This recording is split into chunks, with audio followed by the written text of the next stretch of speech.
Fraternidad Cristiana, una iglesia cristiana para la familia, presenta Reflexión Espiritual, en donde la Biblia cobra sentido para el hombre de hoy. Cuando hablamos de hacer algo religiosamente, nos referimos a hacer algo con regularidad, con hábito.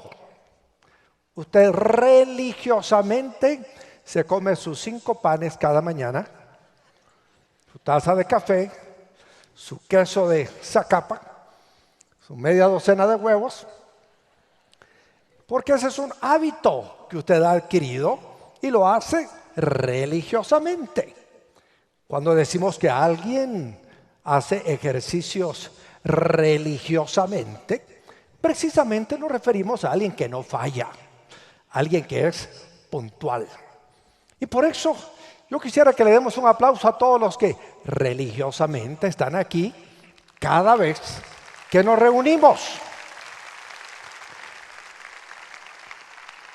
Qué importante es adquirir en la vida buenas costumbres, buenos hábitos y ser puntuales, constantes, consistentes en nuestros buenos hábitos.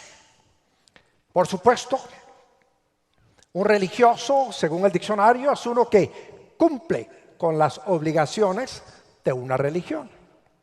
Cuando usted adopta una religión, sea el judaísmo, el islamismo, el cristianismo, lo que sea, usted se compromete a cumplir fielmente con las obligaciones de esa religión.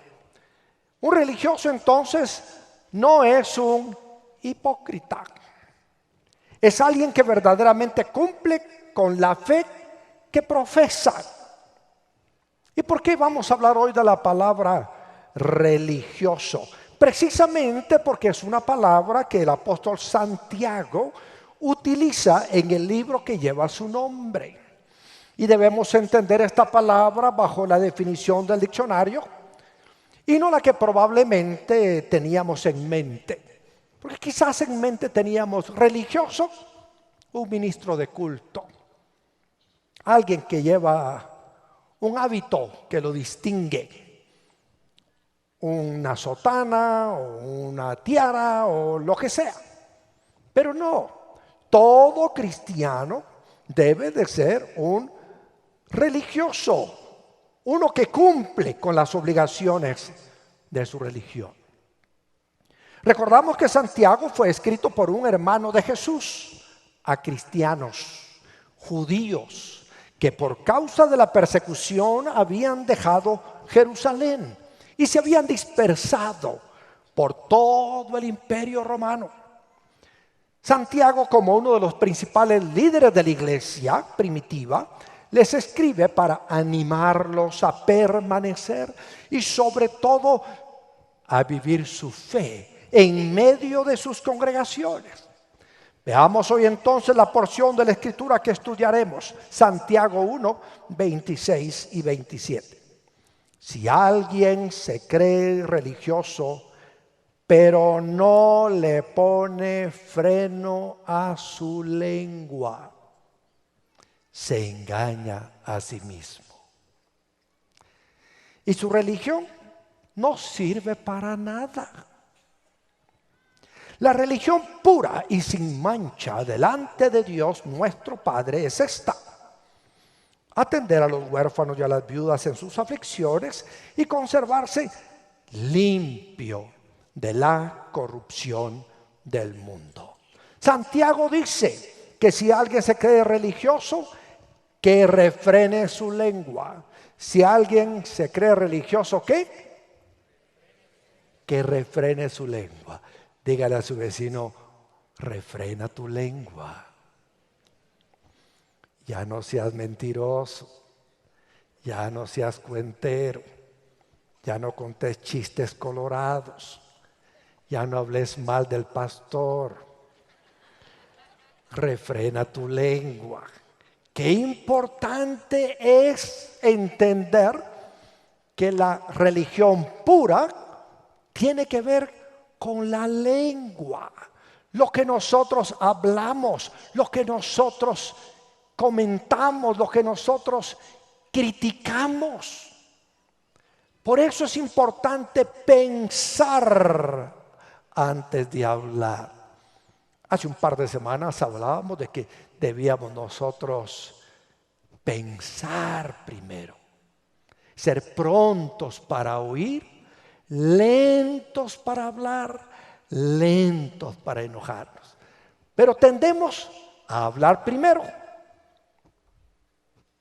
y a oír después.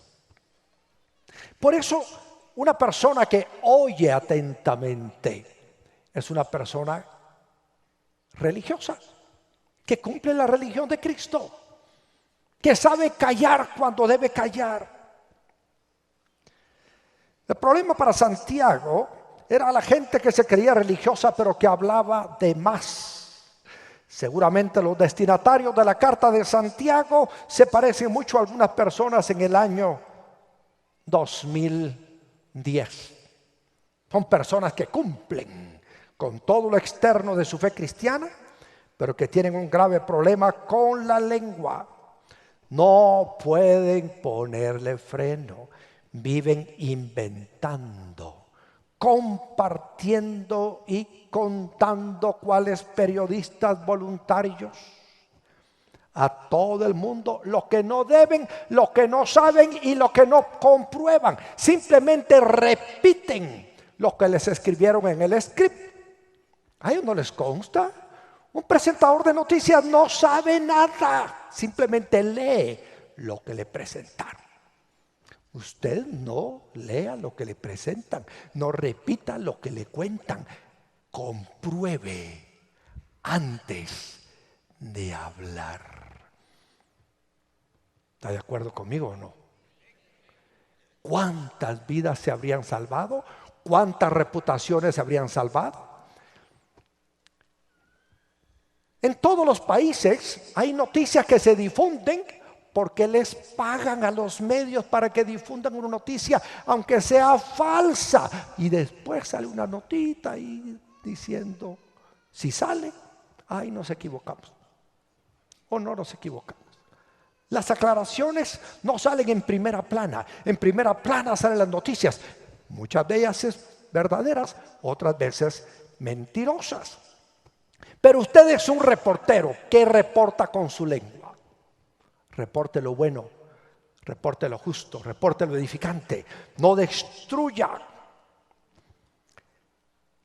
Para Santiago, escuchar la palabra y no practicarla es tener una religión que no sirve de nada, porque no hay obediencia. Recordemos que religioso es el que cumple con las obligaciones de su fe. Pero si sigo hablando tonterías, chismeando y calumniando, entre otros, mi religión no sirve de nada. No chismee, no calumnie. Si usted de veras es religioso cristiano, póngale freno a su lengua. En otras palabras, de nada sirve asistir a la iglesia y a la célula, servir en un ministerio, leer la Biblia, adorar con las manos en alto, escuchar música cristiana o hacer todo lo que externamente indica que es la conducta característica de un cristiano, si no llevamos a la práctica nuestra fe. Entonces la verdadera prueba de una confesión de fe en Dios no son los rituales visibles de adoración, que pueden hacerse sin pensar o sin compromiso del corazón. La verdadera prueba de la fe es la obediencia. ¿Cuál es la verdadera prueba de la fe? La obediencia. Jesús le dijo a sus discípulos, ustedes me llaman Señor, Señor, pero no hacen lo que yo les mando. Si queremos nosotros de veras reconocer el señorío de Jesús, tenemos que ser obedientes. Sin ella la religión es vana, vacía y no sirve para nada. Jesús le dijo a los religiosos de su época, Mateo 23:23, ay de ustedes, maestros de la ley y fariseos, hipócritas, Cada vez que en la Biblia usted empieza una frase con el término ay, quiere decir juicio de Dios. Juicio vendrá sobre ustedes. Ay de ustedes, maestros de la ley y fariseos hipócritas. Dan la 10ª parte de sus especias. La menta, el anís y el comino eran fieles diezmadores, muy religiosos diezmadores, pero han descuidado los asuntos más importantes de la ley, tales como la justicia, la misericordia y la fidelidad. Debían haber practicado esto sin descuidar aquello. O sea, practicar la justicia, practicar la misericordia y la fidelidad, y a la vez cumplir con los deberes religiosos, como lo es diezmar, ofrendar, ser generosos. Guías ciegos, cuelan el mosquito pero se tragan el camello. Ay de ustedes, maestros de la ley, fariseos hipócritas. Limpian el exterior del vaso y del plato, pero por dentro están llenos de robo y de desenfreno. Fariseo ciego, limpia primero por dentro el vaso y el plato, y así quedará limpio también por fuera. Ay de ustedes, maestros de la ley, fariseos hipócritas, que son como sepulcros blanqueados. Por fuera lucen hermosos, pero por dentro están llenos de huesos de muertos y de podredumbre. Así también ustedes por fuera dan la impresión de ser justos, pero por dentro están llenos de hipocresía y de maldad. El enfoque de Santiago es que si decimos ser religiosos, debemos demostrarlo en nuestra forma de hablar, al ponerle freno a la lengua. Así que mañana cuando usted le llame la atención a sus trabajadores, no tiene por qué usar aquel léxico prohibido. No tiene por qué hablarles con vulgaridades. Usted puede hablarles de forma correcta. Póngale freno a la lengua. Pero no queda aquí, no consiste solo en dejar de hacer, sino en comenzar a hacer. Y esto nos lleva de nuevo al versículo Santiago 1:27. La religión pura y sin mancha delante de Dios nuestro Padre es esta: atender a los huérfanos y a las viudas en sus aflicciones y conservarse limpio de la corrupción del mundo. La religión pura y sin mancha conlleva una responsabilidad social. ¿Una responsabilidad qué? Social. Ser cristiano es también cumplir con una responsabilidad social. Y la primera de estas responsabilidades sociales precisamente es la que menciona aquí: atender a los huérfanos y a las viudas en sus aflicciones. ¿Cuántos han conocido a un huérfano o a una viuda? Muchos. Mi madre quedó huérfana a los 4 o 5 años de edad. Y a veces nos cuentan las aflicciones que sufrió por la orfandad. Los trabajos duros que tuvo que hacer para sobrevivir a su orfandad. Pero nosotros como cristianos tenemos que atender a los huérfanos y a las viudas en sus aflicciones. Algunas aflicciones son materiales, otras son morales, otras son afectivas. El Salmo 68:5 dice: Padre de los huérfanos y defensor de las viudas es Dios en su morada santa. Cada vez que tengo la oportunidad de estar en un funeral en donde queda una viuda o queda algún huérfano, les recuerdo este salmo. Padre de los huérfanos y defensor de las viudas es Dios en su morada santa. Así que si usted es huérfano, si usted es viuda y quiere un buen abogado, quiere un buen defensor, yo le recomiendo al mejor de todos, al Padre nuestro que está en los cielos. Ahora no está solo usted, tiene un Padre. Ese Padre es Dios que está en los cielos, ocupándose de usted. Isaías 1:16 dice: lávense, límpiense, aparten de mi vista sus obras malvadas, Dejen de hacer el mal. Aprendan a hacer el bien. Busquen la justicia y reprendan al opresor. Aboguen por el huérfano y defiendan a la viuda. Ay de aquel que hace agravio del jornalero, del extranjero y de la viuda. No sabe que se está metiendo con el defensor más grande de todos, que es Dios nuestro Señor. Y es nuestra responsabilidad abogar por el huérfano y defender a la viuda. Ahora, ¿por qué menciona la Biblia las viudas y los huérfanos? Porque el concepto es que las viudas y los huérfanos son un tipo de todas las personas que se encuentran desvalidas, impotentes e indefensas, y que en sus aflicciones los cristianos somos los que debemos salir a ayudarles. Claro, tenemos que contextualizar. En la época de Santiago no habían viudas graduadas de la Universidad Francisco Marroquín, ni de la San Carlos. Las viudas en la época de Santiago no sabían ni leer, no sabían ni escribir. Las viudas en aquella época dependían absolutamente de sus esposos, de sus hijos, de su familia. Yo conozco hoy viudas que en vez de darles hay que pedirles. ¿Por qué? Porque Dios las bendijo. Trabajaron duro, hicieron una fortuna, un patrimonio. Su esposo fue un hombre muy responsable. La dejó con su casa propia, su carro propio, su cuenta propia, y hasta le dejó un seguro de vida.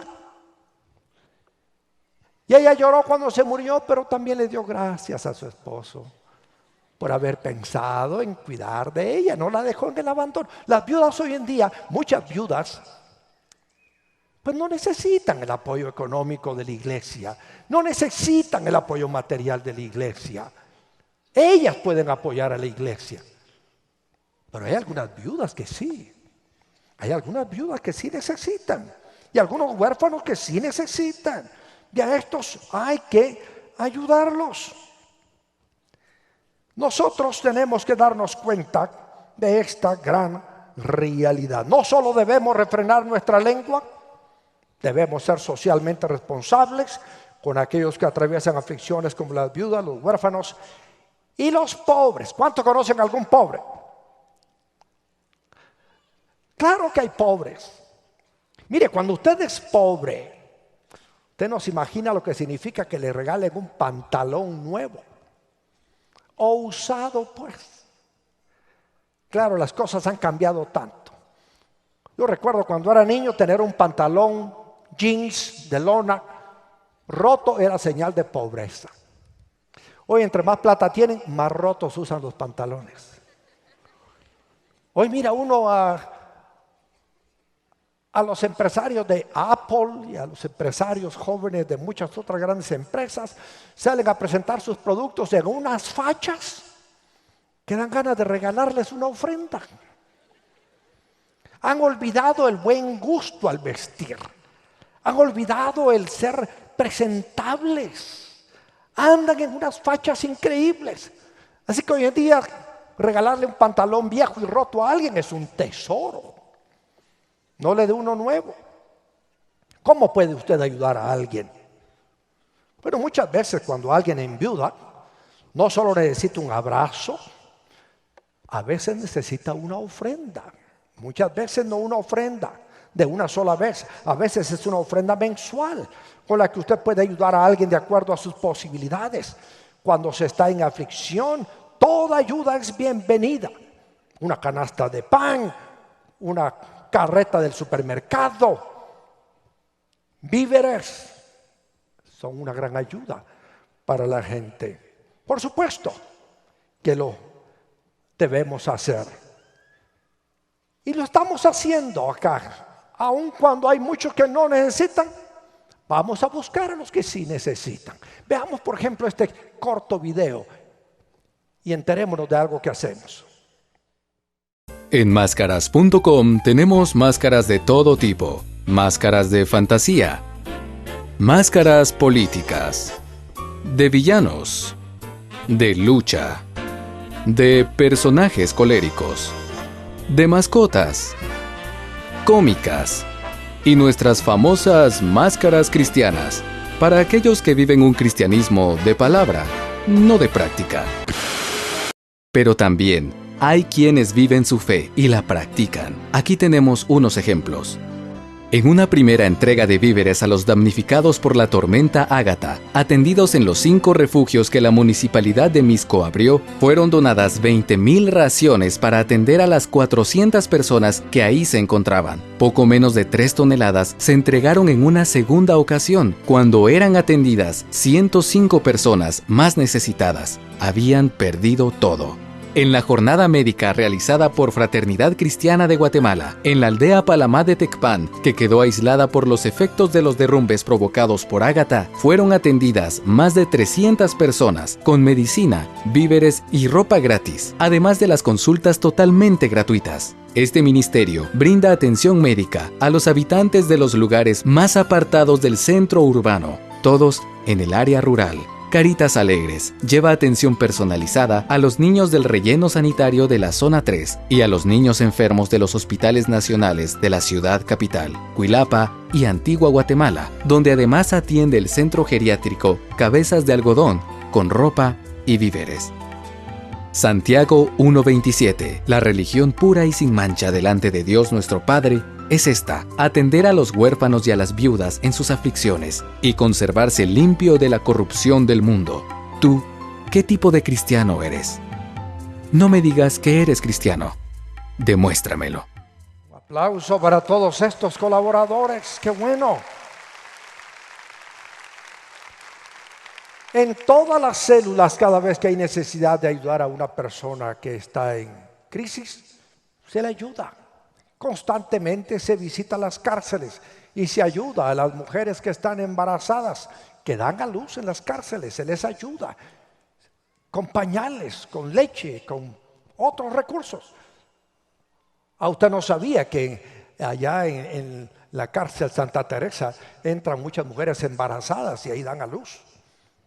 ¿Y cómo van a cuidar de esos niños? Créanme, hay mucha necesidad, hay mucha gente que podemos ayudar.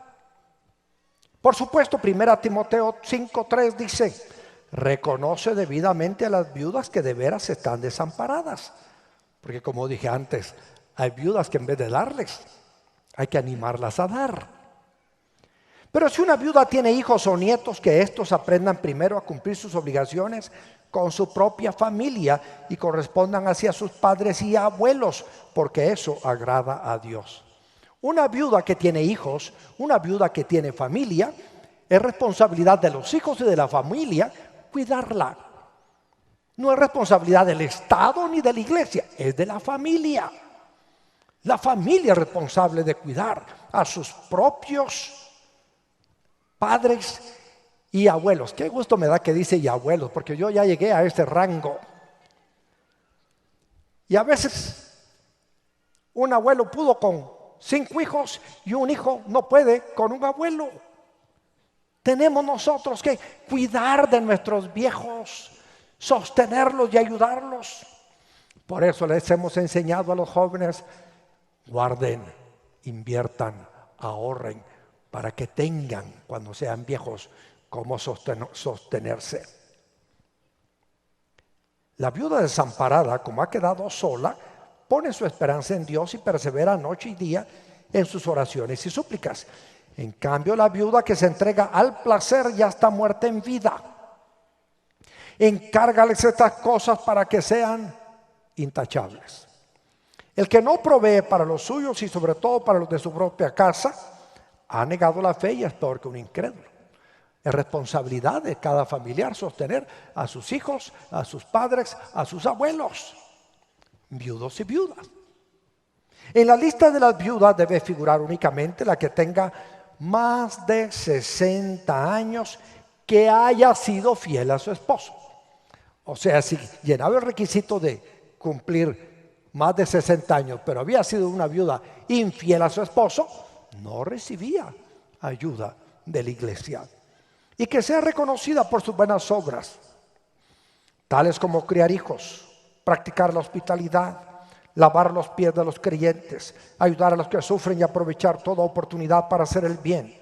No incluyas en esa lista las viudas más jóvenes, porque cuando sus pasiones las alejan de Cristo, les da por casarse. Así resultan culpables de faltar a su primer compromiso. Además, se acostumbran a estar ociosas y andar de casa en casa. Y no solo se vuelven holgazanas, sino también chismosas y entrometidas, hablando de lo que no deben. Yo conozco muchas así y no son viudas. Por eso exhorto a las viudas jóvenes a que se casen y tengan hijos. Viuda joven puede casarse, sobre todo si la dejó bien su marido. Por ahí hay algunos a los que dicen, así me la recetó el doctor, una viuda joven con pisto. Ya que lleven bien su hogar y no den lugar a las críticas del enemigo.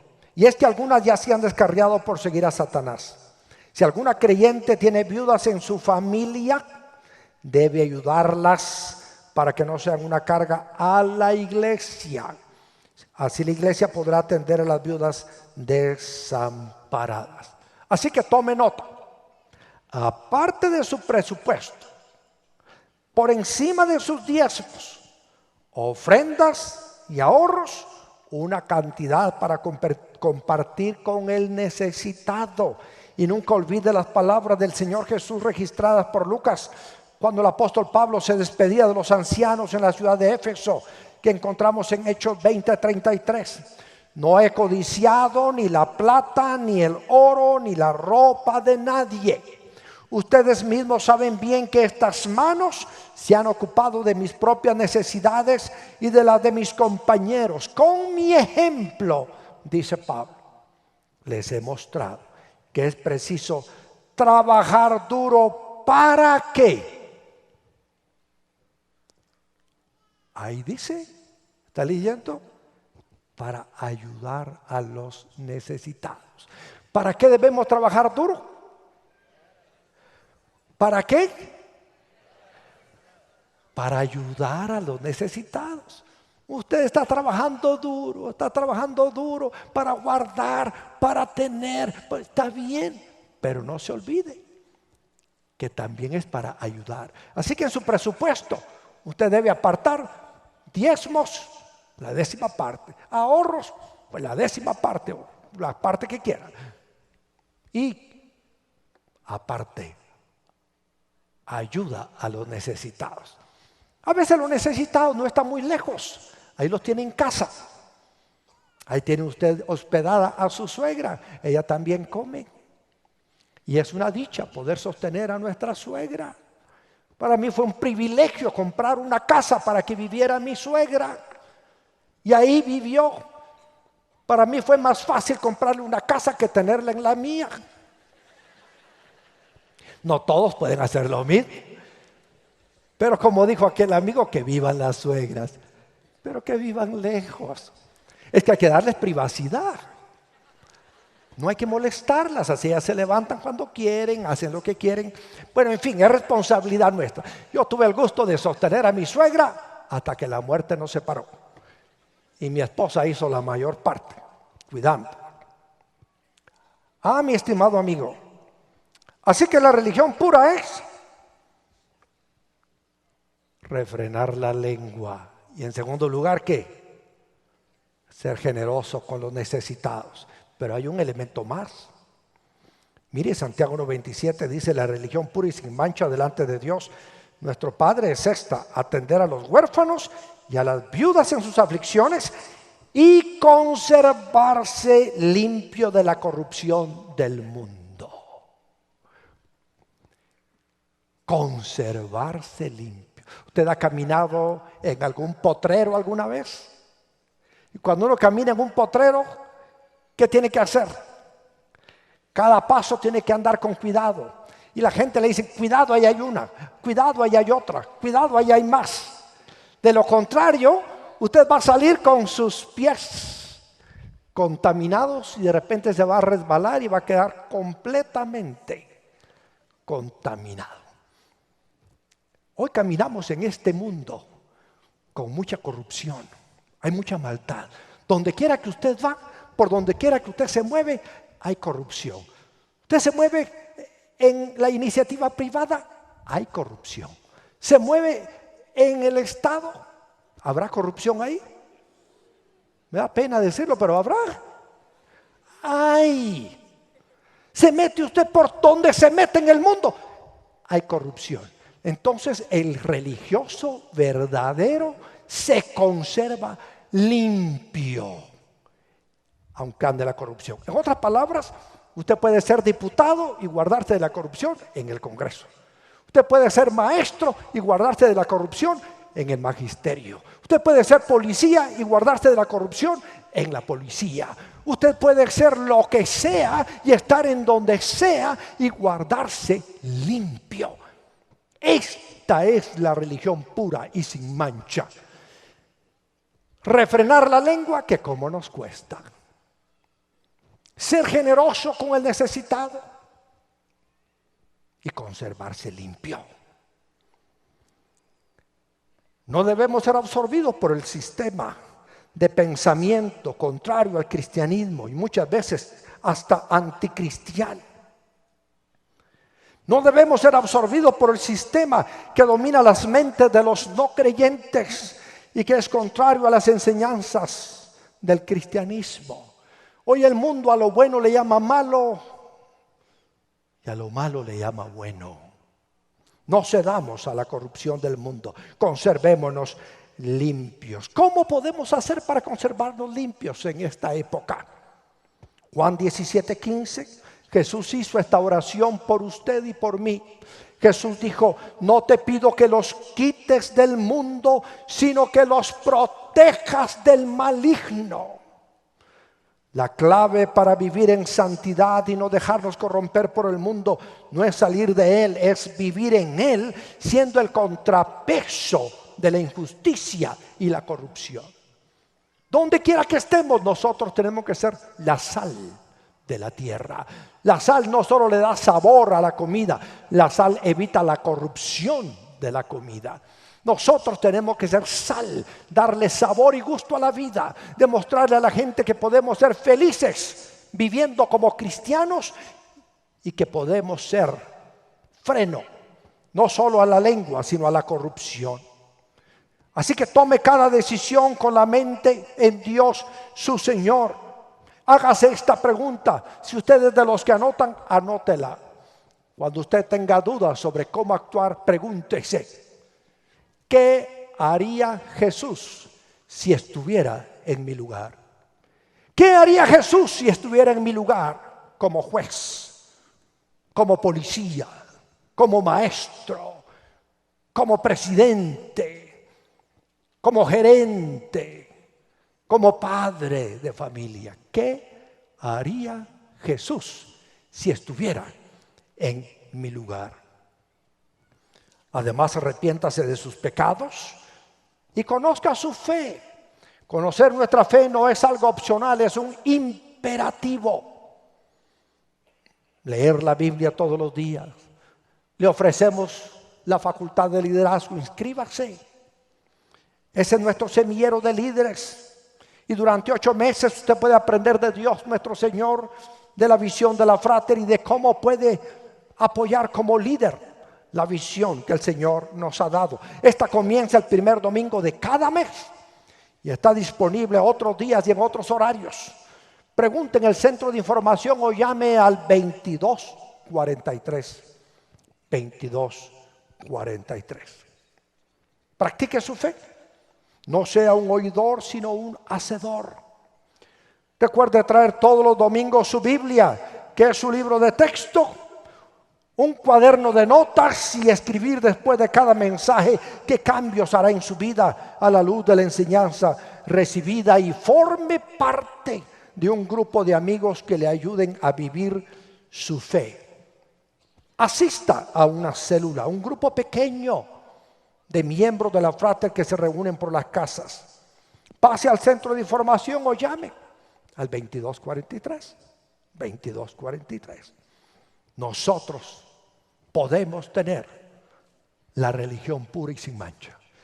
La religión pura y sin mancha es la que hace que le pongamos freno a la lengua, seamos generosos con el necesitado y nos conservemos limpios de la corrupción en el mundo. Pongámonos de pie y cantemos este bello cántico que nos ayuda a recordar nuestra responsabilidad como hijos de Dios nuestro Señor.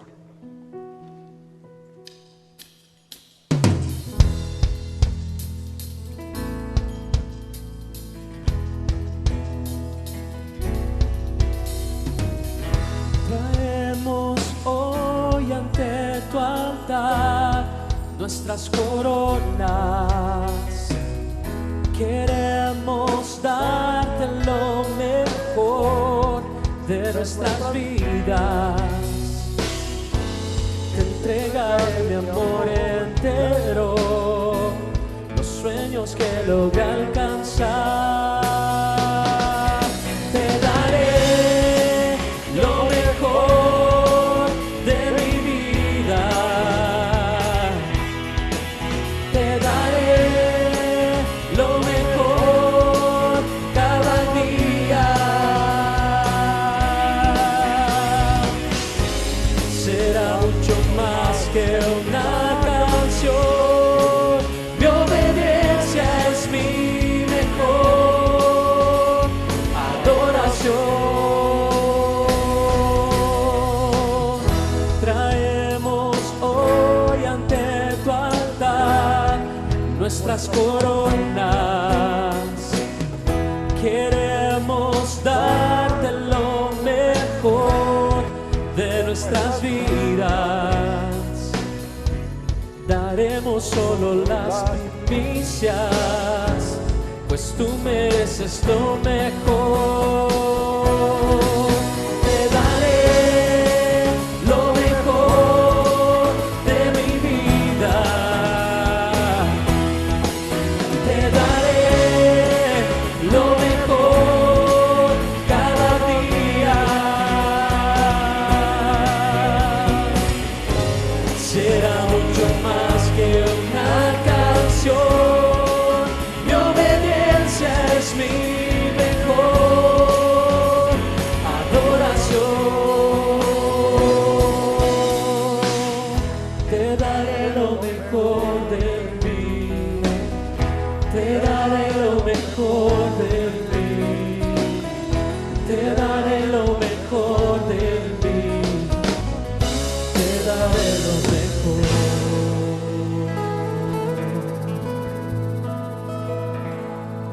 Aleluya. Que esa sea nuestra firme resolución, dar al Señor lo mejor de cada uno de nosotros.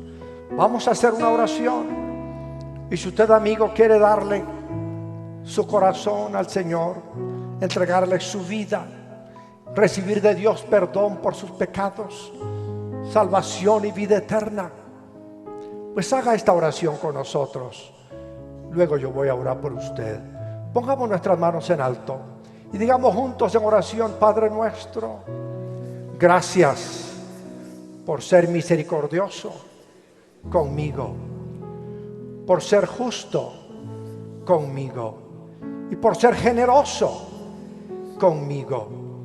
Dios, gracias por enviar a tu Hijo Jesucristo a morir en la cruz en mi lugar. Gracias por transformar mi vida. Tómala, Señor. Hazme una nueva criatura. Ayúdame para obedecerte. Señor, quiero darte lo mejor de mí, porque he recibido de ti lo mejor que tú tienes: tu amor, tu perdón. En el nombre de Jesús, mi Señor y Salvador personal. Amén. Baje sus manos. Si usted hizo esta oración de fe por primera vez, queremos orar por usted. Si usted la hizo, Ahí donde está, indíquemelo, poniendo una mano en alto rápidamente. Dios te bendiga, varón. Veo tu mano. ¿Hay alguno más? Veo otro hombre acá. ¿Hay alguno más? Ponga su mano en alto. Queremos orar por usted. ¿Quién más hizo esta oración de fe por primera vez en este momento? Ponga su mano en alto. Sí, hay otro acá, una joven acá, un hombre allá. Dios le bendiga. Yo sé que hay otros más. Otros más, sí, Dios los bendice. Háganme un favor, mientras cantamos de nuevo el cántico, si usted está en el palco e hizo esa oración, salga de su lugar a la baranda que está enfrente. Y usted que está aquí abajo, salga de su lugar, venga aquí al frente conmigo. Voy a orar por ustedes. Pase mientras cantamos.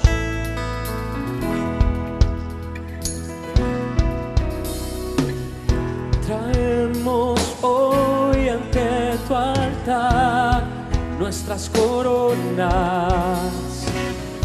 Queremos darte lo mejor de nuestras vidas. Te entregaré mi amor entero, los sueños que logré alcanzar. Te daré lo mejor de mi vida. Te daré lo mejor cada día. Será mucho más que una canción. Mi obediencia es mi mejor adoración. Te daré lo mejor de mí. Te daré lo mejor de mí. Te daré lo mejor de mí. Te daré lo mejor. Padre, en esta hora pedimos por estas personas que están aquí al frente y allá en el balcón. Señor, bendíceles, guárdales en tu mano poderosa, líbrales, Dios, de toda corrupción, de toda maldad. Sácales, Señor, de todo dolor, de todo temor. Transforma sus vidas, hazlas nuevas, llénales de tu paz, llénales de tu presencia, Señor, que a partir de hoy puedan vivir una vida nueva en Cristo Jesús y puedan vencer todos estos enemigos que llevamos en nuestro corazón, en nuestra alma, los temores, los vicios, la soledad, la tristeza, el miedo. Que en cambio el fruto del Espíritu empiece a manifestarse en sus vidas. En el nombre de Jesús te lo pedimos, Señor. Amén. Amén. Esperamos que logre poner en práctica este mensaje de edificación y bendición para su vida. Comuníquese con nosotros al PBX 502-2243-2243 o escríbanos a nuestro correo electrónico info@frater.org o visítenos en nuestra página de internet www.frater.org, Ciudad de Guatemala.